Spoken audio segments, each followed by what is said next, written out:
Hey everybody, I'm Christopher Green. Hey, I just got off a flight of Ontario Airport, and it was really quite humiliating. Horrifying, really. We read about these stories all the time, but I was yelled at by a TSA agent, a black guy, who yelled at me and said, "Hey, do you have everything out of your pocket, sir?" And I said, "Yeah, I think so." And he said, "Well, I know you don't, so, because you got a ticket poking out of your pocket."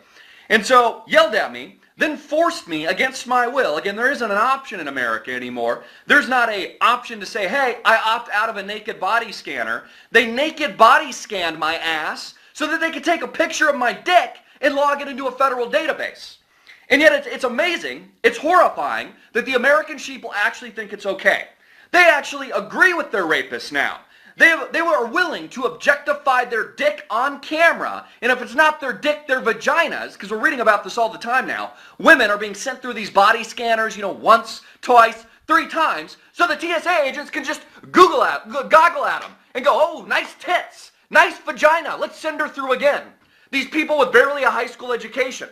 So it's amazing, it's horrifying that we allow our federal government, who tell us now that we need pictures of our dicks and vaginas taken so that we can prevent a terror strike from Al-Qaeda. Like, Al-Qaeda lives in my dick or up my ass. What's next? Are they going to start anal probing us and looking at our intestinal walls, our intestinal tract, to see if bin Laden lives in my ass? I mean, seriously, think about this for a minute. Living in my ass. Is this really possible in America? Yet the American people just take it. They think it's a natural part of the police state now, so that their dicks and vaginas can be logged into a federal database. Like we're the terrorists. No, we're not the terrorists. We're the victim, just like a rape victim is. And you know what we do to rapists? We don't encourage them. We don't say, "Yeah, take a picture of my dick, terrorist. Take a picture of my dick, rapist. Or take a picture of my vagina." No, we don't. We prosecute these people, and we put them in jail, which is exactly what we need to do to our leadership today. We need to prosecute these financial criminals like John Corzine and put them in jail. It's as easy as that. It's as easy as pie. And it's amazing. It kills me. I'm losing my voice here. I'm so angry about it. But it kills me because Americans don't see what's coming down the pipe. And I certainly am not a genius. I can't predict the future. I don't have a crystal ball. But I know as a direct consequence of the past few years, this debt crisis, this currency crisis, that we will be engaged in a full global war in the next couple of months. Millions more people will die at the hands of this regime, at the hands of the United States and their allies, at the hands of the United States, Israel, or their allies. Because we got to freedom fight the rest of the world, baby. Yeah, that's what America is, freedom fighting. Well, these dictators overseas in Iraq, Afghanistan, and Libya are killing their people. So big bad America's got to go in and kill people. What? Are you kidding me? Think about this for a minute. Because dictators are killing their people, we got to move in with our allies and kill millions more? Are we insane, America? Yet most Americans say, you know what, who gives a f***? Bomb the shit out of the Middle East. Nuke it. Nuke it into oblivion. That's what the American public says. They really don't give a f***, America. Nuke it to smithereens for all they care. And it was funny, I was in Newport Beach, which is a very aristocratic part of our country. And it's the land of Ferraris and fur coats and diamond rings. And I'm not saying everything's bad there, that there's bad people there. I got a lot of good friends there. I myself is from Orange County. But talking to these finance aristocrats, you realize that they really have an arrogance and an entitlement program. It's their entitlement theory.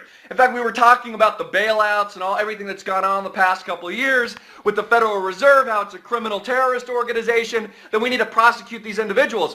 But these people are so entitled. They honestly believe that we had no option, no other option in 2008 but to bail their asses out. These arrogant pricks, these people don't ask questions because they're the smart ones. They're the geniuses. Remember when they built the securitization model? How dare you question our model? How dare you question our securitization model and all these tranches that we've created? We know what we're doing. We're the big banks, motherfucker. We're the big banks, motherfucker. How do you like that? And you know what they do a couple years later? They destroy our entire system. They destroy our entire country. They put in the grave.